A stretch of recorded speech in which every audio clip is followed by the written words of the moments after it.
Assalamualaikum warahmatullahi wabarakatuh.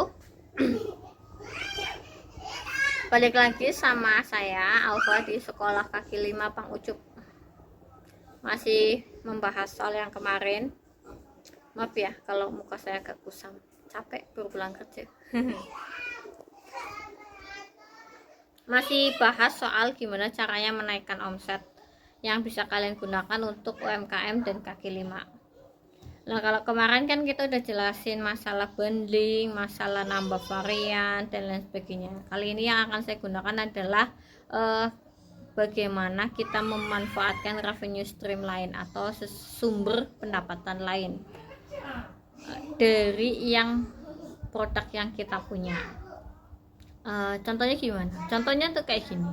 Misalkan kita jualan bakso, kita nggak hanya jual bakso kuah aja, enggak, kita juga menjual bakso keringnya atau bakso itunya, indil-indil baksonya. Jadi kita tidak hanya mendapatkan pendapatan dari sekedar menjual bakso, tapi juga dari menjual si bakso keringnya itu sendiri.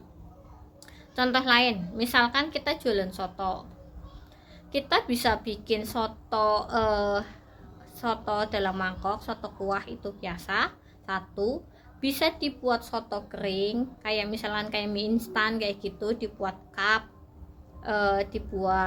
bisa dibuat di ya soto instan lah, bisa disajikan di rumah kayak gitu. Atau kita bisa jual bumbu sotonya, jadi kita jualan si tauconya, sambal tauconya itu.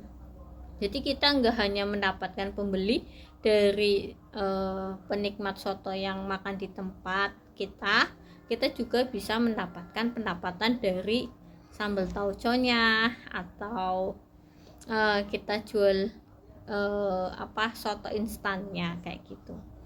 Dan itu bisa diterapkan untuk banyak kategori ya, maksudnya seluruh pedagang kaki 5. Saya rasa itu bisa memanfaatkan semuanya. Kalau misalkan ini yang lagi hit wonton gitu ya, wonton ya, iya, kalian bisa bikin wonton yang gimana supaya konsumen itu bisa membuatnya di rumah, dibuat frozen lah, dibuat kering, itu terserah. Tapi gimana kita itu bisa menarik konsumen itu lebih banyak kayak gitu. Mungkin ada orang yang nggak seneng makan di luar kayak gitu kan, nggak seneng makan yang dimasakkan oleh orang lain, pengennya bikin sendiri kayak gitu. Itu bisa jadi jalan kita mendapatkan atau menaikkan omset kita.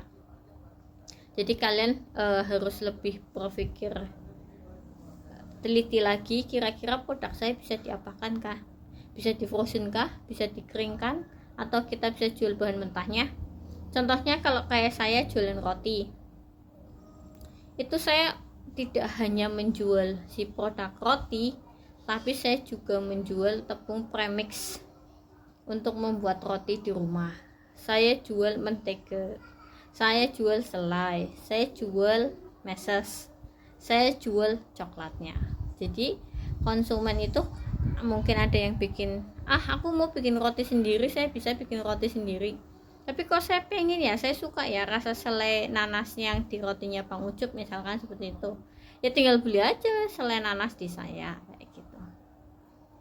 Oh ya, lupa lagi, disclaimer, ini benar pendapat saya, pengalaman saya, dan buku yang saya baca serta sharing dengan teman-teman semua ya. Jadi disclaimer, kalau misalkan kalian punya pendapat lain masalah bisnis, atau punya konsep lain masalah bisnis, atau cara-cara lain menaikkan omset, itu kalian bisa coba terapkan juga. Siapa tahu memang ya cocok-cocokan gitu, bisnis itu cocok-cocokan kalau menurut saya. Nah, buat kalian yang pengen tahu buku yang saya baca, nanti saya sertakan link. Buat yang pengen pesen roti, saya sertakan nomor WA saya. Buat yang kepo Instagram, nanti saya sertakan Instagramnya juga.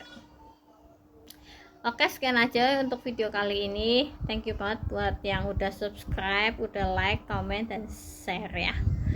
Ditunggu untuk video selanjutnya. Dah, assalamualaikum.